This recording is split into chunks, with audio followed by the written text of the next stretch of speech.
Hi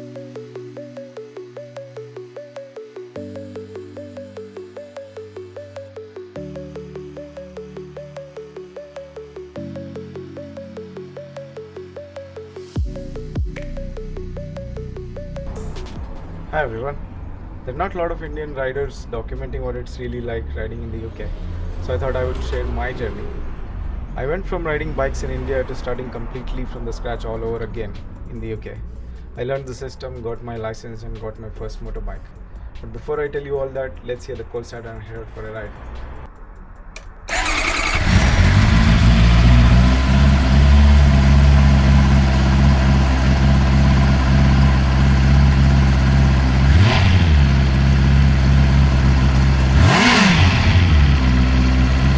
So a bit of a context first.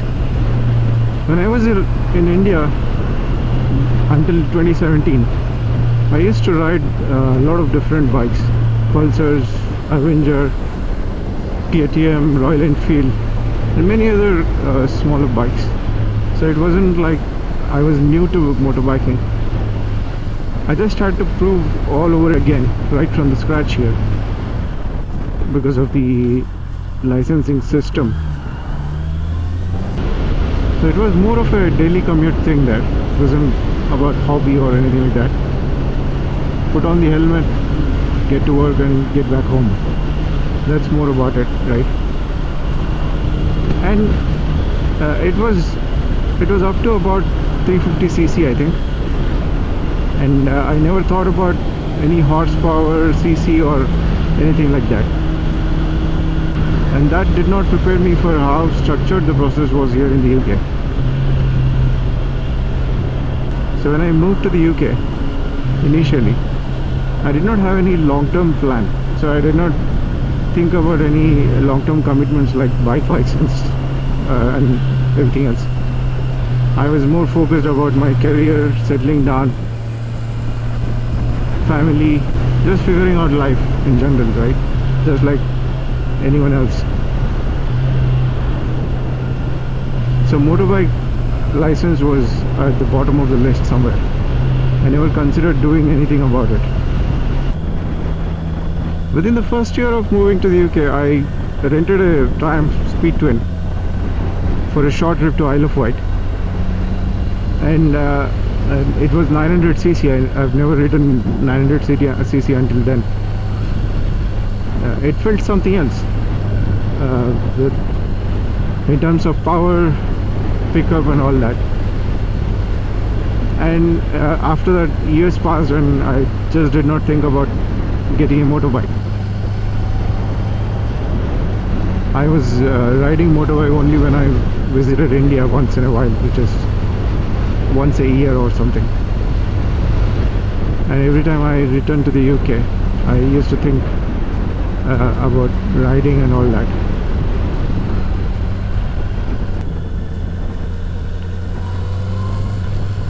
You can use the Indian license for the first 1 year of living in the UK, and that's it. You're not allowed to use the license. That 1 year is the time given to you to get a proper UK based license. So after that first rental bike, I never thought about renting again.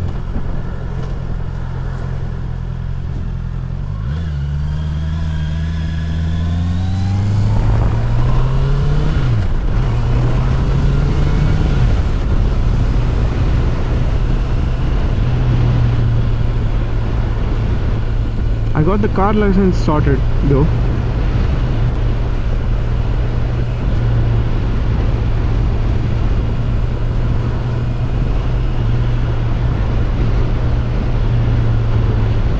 And honestly, it wasn't just about getting a license, right? It was also the insurance part of it that was putting me off.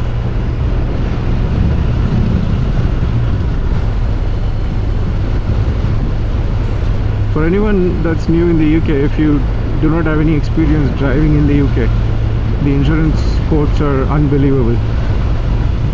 As soon as I looked for some of the insurance quotes, they were not encouraging at all. So I just thought, we'll see later. Just kept pushing the motorbike lessons down the list.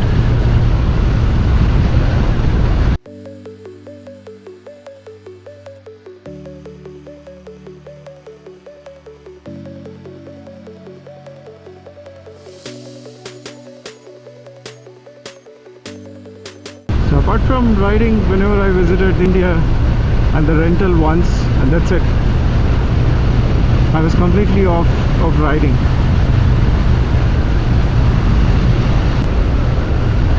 And finally I stopped postponing it and started thinking I should get the license first and then maybe think about owning a motorbike later. So let's see how the process is.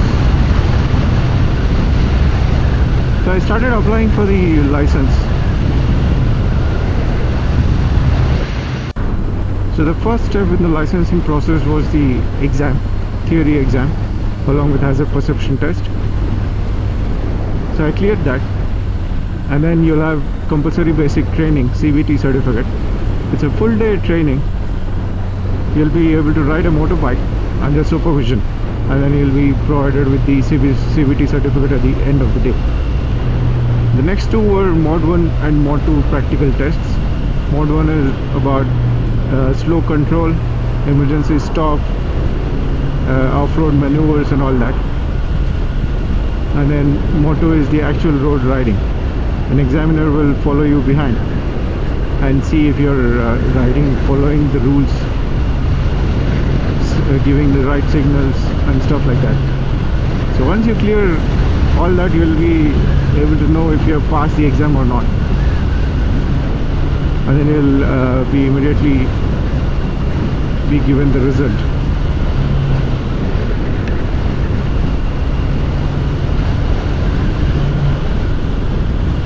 So as soon as I got the license, I did not think about delaying it much further. I immediately started looking for, what kind of options do I have if I have to get a motorbike.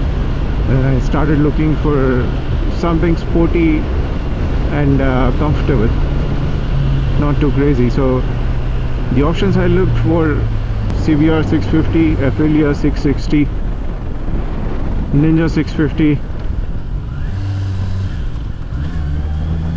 and Suzuki GSX-8R. They were all solid middleweight options. Just a little difference in between each of them. I decided CBR650 is probably the best choice for me. I thought it was a balanced one. It was sporty and also comfortable.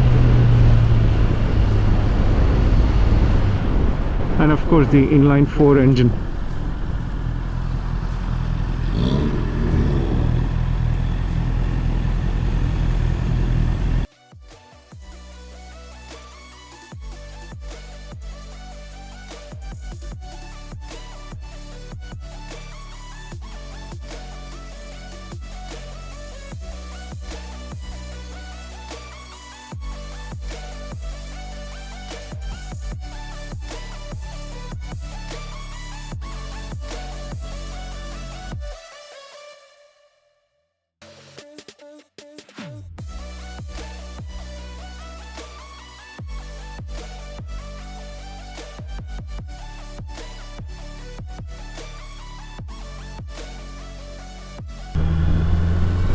I'll probably park up the bike somewhere and show the bike around.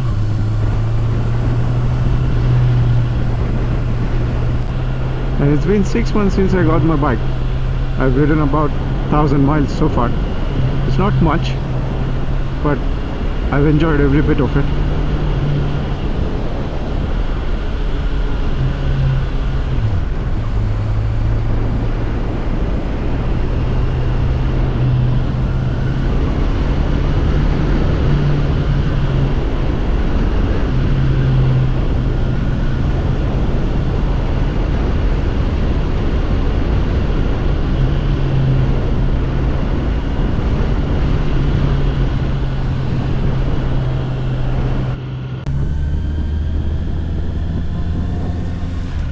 Let's see if there's any space for parking here.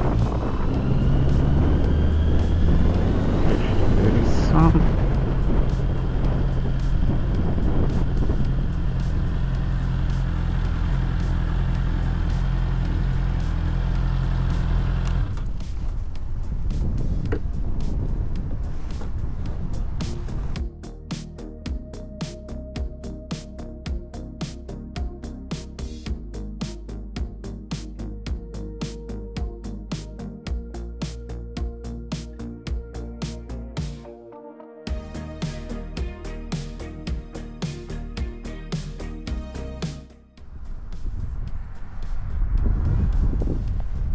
Okay, a quick look at the bike.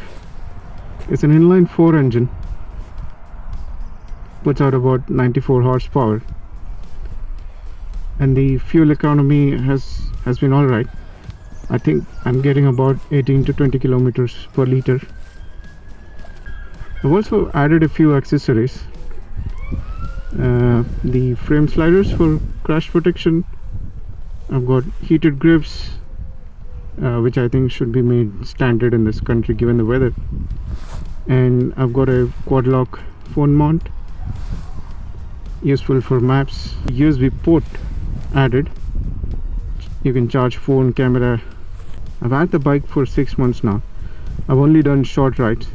The max I've probably done is 150 miles in a day. I've been thinking about going for a longer ride. I'm not sure when. Okay, it's time to move.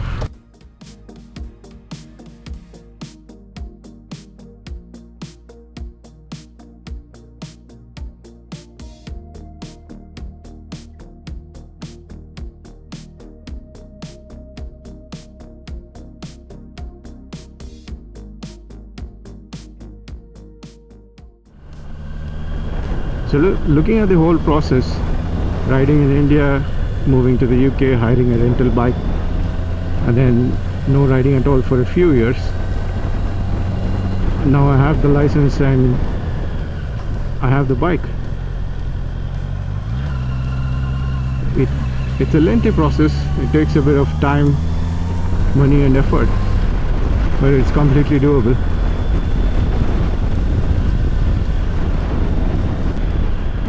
So if you are someone who used to ride in India and now passionate about riding a bike here, definitely do it. Like I said, it takes time, but it's doable.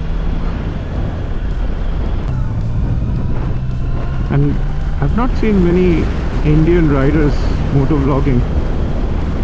So if you are aware of anyone, if you know someone, let me know in the comments. Alright, that's it for today. If you like the video, drop a like and consider subscribing, and I'll see you in the next one.